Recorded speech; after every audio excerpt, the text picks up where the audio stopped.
म्हणजे ज्या काही आपल्या प्रक्रिया चालतात, ज्या काही आपल्या शरीरामध्ये, जसं रेस्पिरेशन आहे ना, सर्क्युलेशन आहे, तर हे काय झालं, लाईफ प्रोसेस. ह्या प्रोसेस जर नसल्या तर आपलं लाईफ एक्झिस्टन्समध्ये येणार नाही. ठीक आहे, एवढं समजलं. तर या आपण ह्या ज्या लाईफ प्रोसेसेस आहे ह्या इसेन्शियल, तर सेल डिव्हिजन त्यापैकी एक लाईफ प्रोसेस आहे. सेल डिव्हिजन ही सुद्धा काय लाईफ प्रोसेस आहे. जर सेल डिवाइड नाही झाला आणि सेल्सचे नंबर्स नाही वाढले तर आपण जगू का? नाही, आपण जगणार नाही. एवढं लक्षात घ्या. आलं का लक्षात? का जगणार नाही? आपल्याला केसांना वाढ असते, बरोबर आहे, नखांना वाढ असते, आपली स्किन जी आहे ती चेंज होत राहते. ठीक आहे, म्हणजे आपण स्किन जी आहे आपण घासलं का त्याच्यावरचा मळ निघतो ना, मळ निघतो ना त्याच्यावरचा. मळ म्हणजे काय? Dead skin. ठीक आहे, म्हणजे जो जुना सेल होता तो गेला, त्याच्या जागेवर नवीन सेल आला. माझा आवाज येत आहे का प्रत्येकाला? माझा आवाज येत आहे प्रत्येकाला? ठीक आहे. तर या ठिकाणी आपल्याला एक प्रश्न विचारलेला आहे. पहिला प्रश्न, what happens to the cells of injured tissue. जर एखादा टिश्यू इंज्युअर आहे तर what happens to the cells, what happens to the cells of injured tissue. पहिली गोष्ट मला सांगा, टिश्यू टिश्यू कशाचा बनलेला आहे?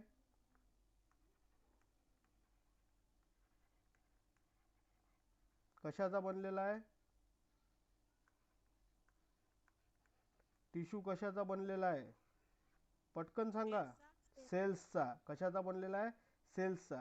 मग आता एखादा जर टिश्यू जो आहे तो काय झाला, तो काय झाला, इंज्युअर झाला. इंज्युअर झाला म्हणजे त्याला एखादी जखम झाली. ठीक आहे, तर काय होते, असा या प्रश्न विचारलेला आहे. काय होईल मग जर एखादा टिश्यू इंज्युअर झाला तर काय होईल?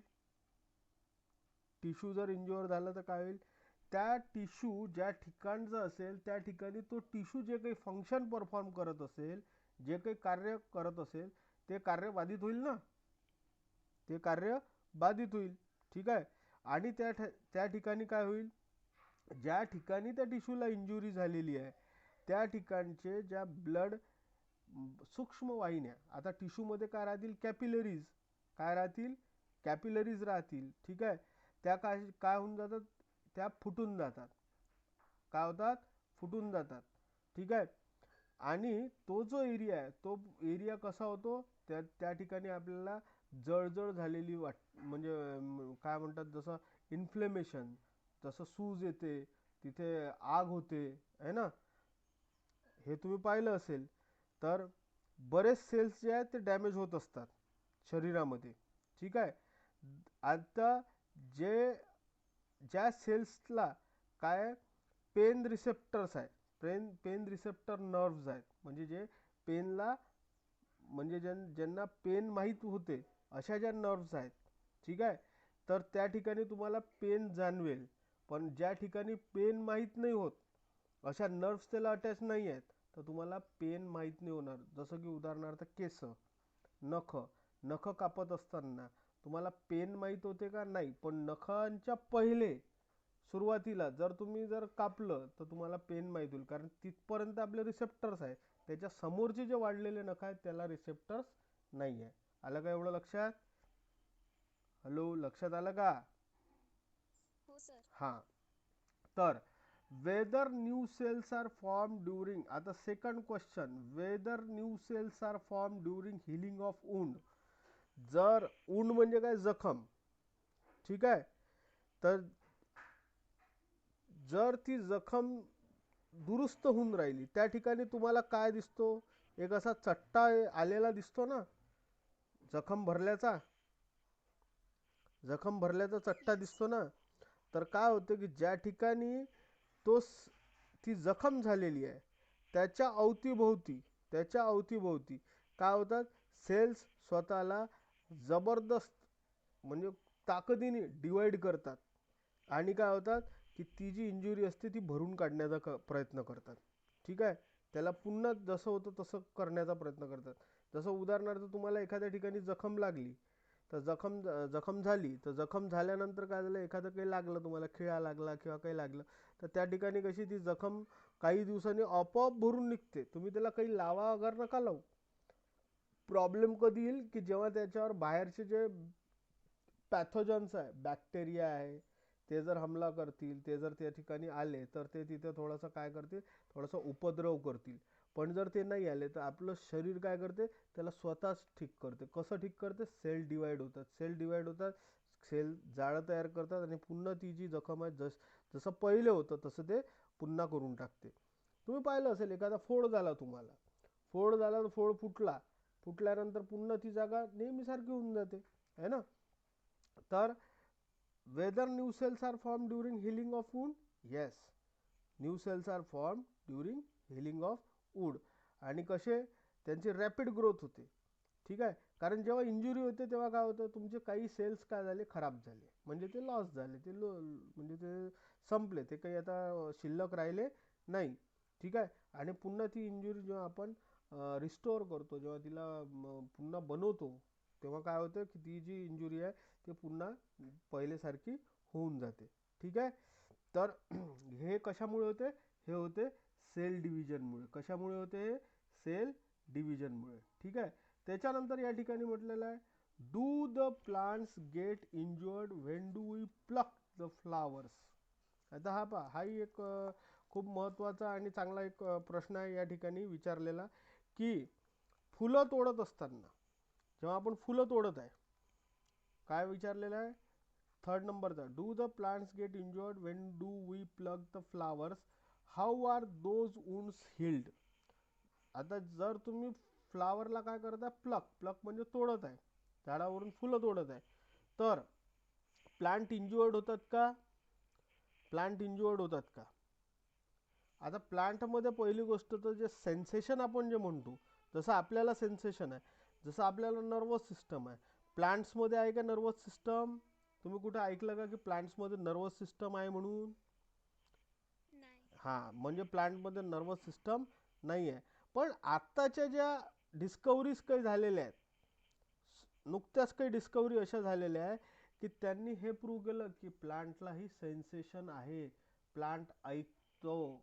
आलं का लक्षात, प्लांटला चांगले गाणे ऐकू घाला त्यांच्या प्रोडक्शनमध्ये, म्हणजे जर फ्लावरिंग प्लांट असतील तर त्याला खूप सारे फ्लावर्स येतील, ते जर फूड ब्रिअरिंग प्लांट असतील तर त्याला खूप सारे फ्रूट लागतील. म्हणून बऱ्याच ठिकाणी काय आहे की प्लांटला गाणेसुद्धा ऐकवल्या जातात, कारण त्यांच्यामध्ये सेन्सेशन आहे असं आता माहीत झालेलं आहे. तर जे टिश्यूज आहे, जिथे ज्या ठिकाणी तुम्ही हे फ्लावर प्लक केलं, तोडलं, त्या ठिकाणचे टिश्यू डॅमेज झाले, म्हणजे सेल डॅमेज झाले, त्या ठिकाणी ते जसे ह्युमन्सचे किंवा ॲनिमल्सचे वुंड जसे भरून निघतात, रिस्टोअर होतात, तसेच फ्लावरचे सुद्धा होतात. ठीक आहे, चौथा प्रश्न या ठिकाणी विचारलेला आहे, how does the growth of any living organism occur. How does the growth of any living organism occur. आता कोणताही एका लिव्हिंग ऑर्गॅनिझम जर घेतला तर त्याची वाढ कशी होते, हे या ठिकाणी विचारलेलं आहे. Does the number of cells in their body increase, if yes how.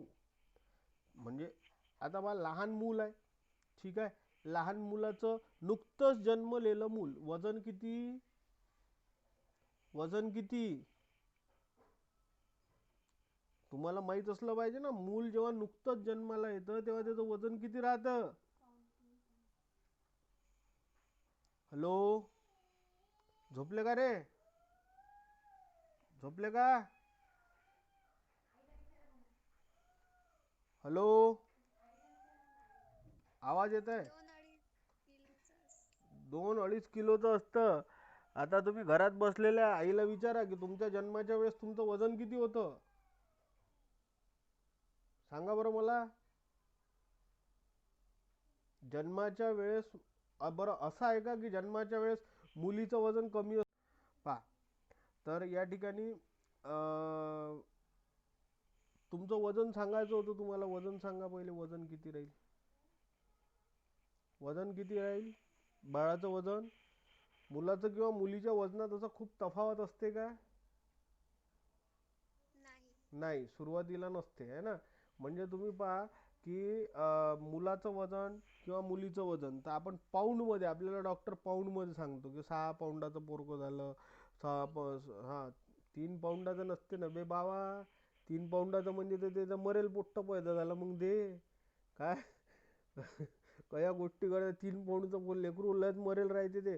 6 पाऊंडाची असतात, 6 पाऊंड म्हणजे किती आलं, कमीत कमी 3 किलो, आणि 3 पाऊंड म्हणजे किती झाले तुम्ही, 1-1.5 किलो. म्हणजे तुम्हाला पेटीतच ठेवा लागते, मरून जाणार नाही तर तुम्ही. आलं का लक्षात. म्हणजे जे सुदृढ बाळ आहे, सुदृढ बाळ, सुदृढ म्हणजे everything is okay, no problem, असं जर बाळ आहे तर ते 6 पाऊंड 7 पाऊंड 8 पाऊंड असं ते बाळ जन्म घेते. आता 6 पाऊंडाचं जर बाळ पकडलं आपण, तर 6 पाऊंडाचं बाळ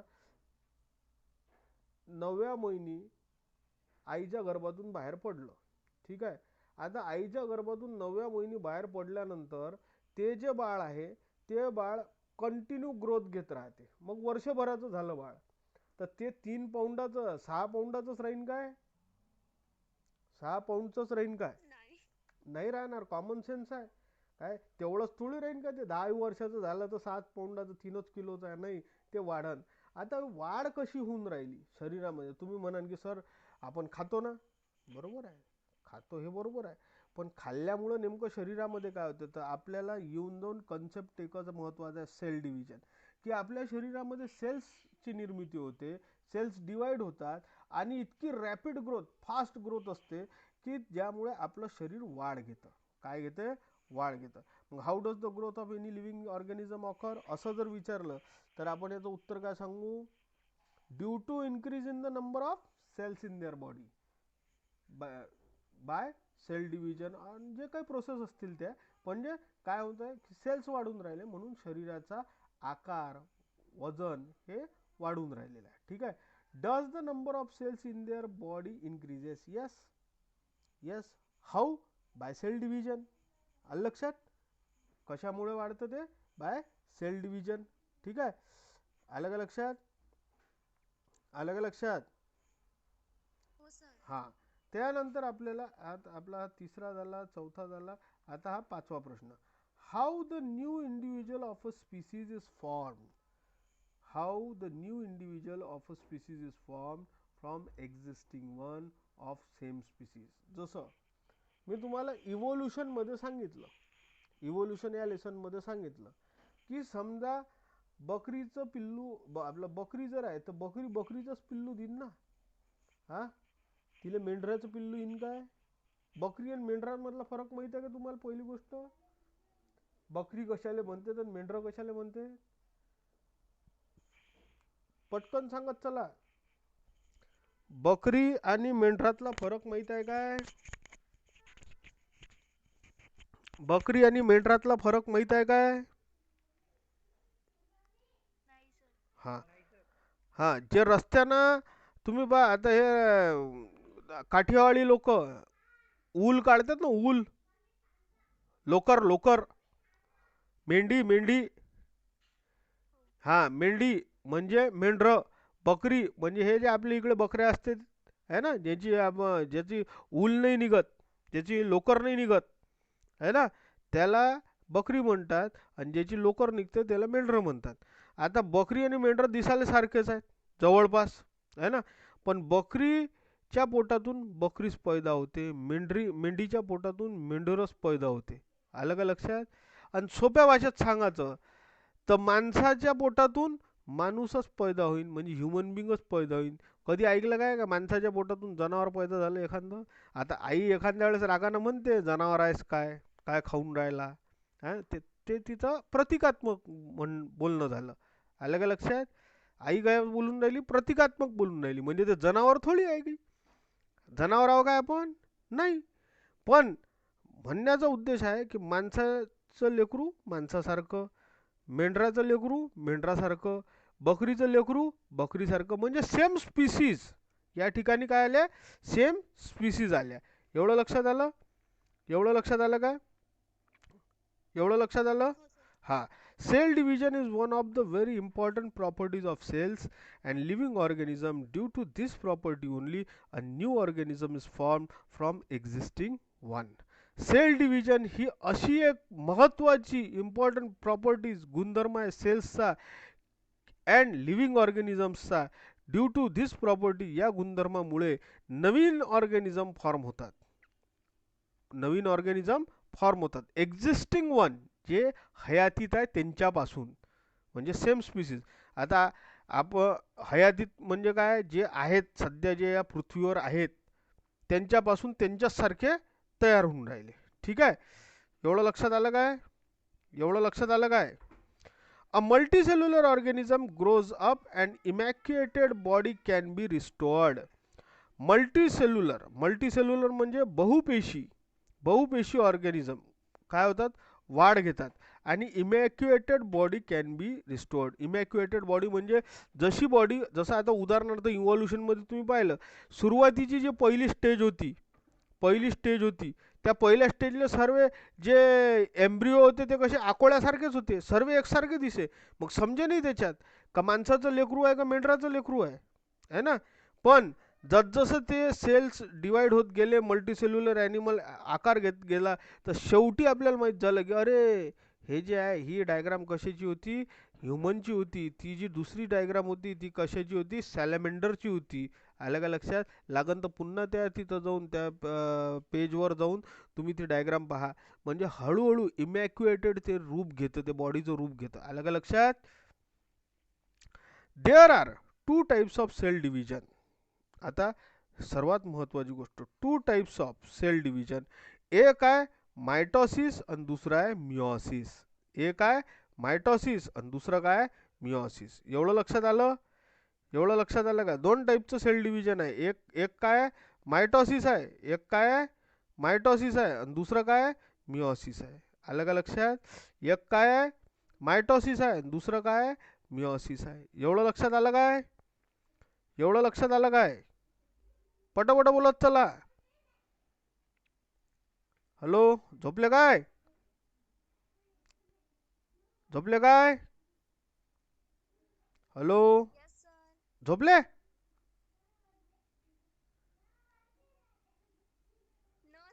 हां, तर बा mitosis occur in somatic cells. Mitosis, तर लक्षात द्या इकडे. मायटॉसिस कुठं ऑकर होते? कुठं ऑकर होते? Somatic cell. कुठं? सोमॅटिक सेल कुठं ऑकर होते? Somatic cell. काही लेकराईले शिकवलं आजपर्यंत आणि 10वीत 90% घेतल्यानंतर त्याला 10वीची जेव्हा त्याच्याजवळ मार्कलिस्ट हातात होती तेव्हा त्याला विचारलं मायटॉसिस कोणत्या सेलमध्ये ऑकर होते रे? म्हणजे त्याने माहीत नाही म्हणे सर मला. मिओसिस कायच्यात ऑकर होते? मिओसिस कायच्यात ऑकर होते? मिओसिस कायच्यात ऑकर होते? मिओसिस कायच्यात ऑकर होते? कायच्यात ऑकर होते? कायच्यात ऑकर होते? दिलेला इथं. कायच्यात ऑकर होते? Germ cell. आता सर्वात पहिली गोष्ट मला सोप्या भाषेत सांगा, सोमॅटिक सेल आणि जर्म सेल म्हणजे काय? सांगा आता, पटापट सांगा,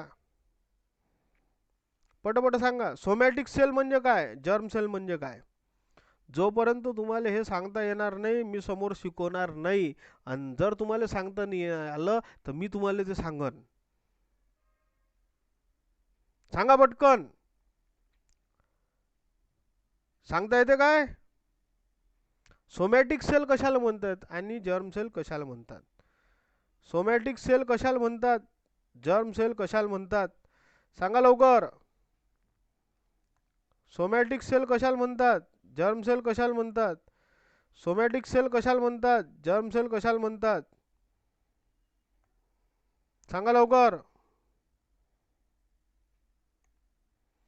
सोमॅटिक सेल कशाला म्हणतात, जर्म सेल कशाला म्हणतात? सांगा लवकर. कशाला म्हणतात? लवकर सांगा, लवकर सांगा, लवकर सांगा. बरं ठीक आहे, काही बोलून नाही राहिले म्हणजे समजलं का तुम्हाला हे माहीत नाही आहे ना? आहे का नाही? लवकर सांगा. अरे बोला रे बाबा, समोर ऐका. आता मी सांगतो ते सोमॅटिक काय आहे, जर्म सेल काय आहे, समोर ऐका काय म्हणते. Before study of cell division we should know the structural organisation of cell that we have studied earlier. आता स्ट्रक्चरल ऑर्गनायझेशन ऑफ सेल म्हणजे सेल जो आहे, म्हणजे सेल जो आहे, सेल कसा बनलेला आहे, सेल कसा बनलेला आहे, सेल कसा बनलेला आहे. आलं का लक्षात? सेल कसा बनलेला आहे आपल्याला हे माहीत करून घ्यायचं. सेल कसा बनलेला आहे, सेल कसा बनलेला आहे कसं माहीत करून घ्या. सेल कसा बनलेला आहे कसं माहीत करून घ्या. सेलची डायग्राम पाहायची. काय पाहायची? डायग्राम. ठीक आहे. काय पाहायची? डायग्राम पाहायची. सेलमध्ये सेल ऑर्गनेल्स कोणते कोणते आहेत ते पाहायचे. ठीक आहे. सेलमध्ये सेल ऑर्गनेल्स कोणते कोणते आहे. तर each cell has a nucleus. प्रत्येक सेलला काय न्यूक्लियस आहे. प्रत्येक सेलला काय न्यूक्लियस आहे. Other cell organelles are also present. Let us study the cell division with the help of this information. आता आपल्याला सर्वात पहिले सेल काय हे माहीत करून घ्यायचं आहे. त्याची डायग्राम बघायची आहे. त्याच्यामध्ये कोणते कोणते ऑर्गनेल्स आहेत हे बघायचं आहे. आणि त्याच्यानंतर आपण पाहू की सेल डिव्हिजन. सेल डिव्हिजन हा काय प्रकार आहे. सेलला डिवाइड कसं करायचं. सेलला डिवाइड कसं करायचं किंवा सेल डिवाइड कसं होते. आपण तर करत नाही, ते ऑटोमॅटिकच डिवाइड होते. Before any type of cell division the cell doubles up its chromosome number present in its nucleus. That is, if chromosome number is 2n, it is double up to 4n. तर 2n असं chromosome number तर काय होऊन जाईल, तो 4n होऊन जाईल. आलं का लक्षात? एवढं लक्षात आलं काय? एवढं लक्षात आलं काय? एवढं लक्षात आलं काय? एवढं लक्षात आलं काय? Hello hello. तर आज आपण एक काम करू, आज आपण इथपर्यंत घेऊ. ठीक आहे. कारण उद्या मी तुम्हाला पहिले तर सोमॅटिक सेल पहिले तर सेल सांगन काय आहे, त्याच्यानंतर सांगन सोमॅटिक सेल सांगन काय आहे, त्याच्यानंतर सांगन जर्म सेल काय आहे. आलं का लक्षात? सोमॅटिक सेलमध्ये काय होते. सोमॅटिक सेलमध्ये काय होते. मायटॉसिस होते. काय होते. मायटॉसिस होते. हे लक्षात ठेवा. जर्म सेलमध्ये काय होते.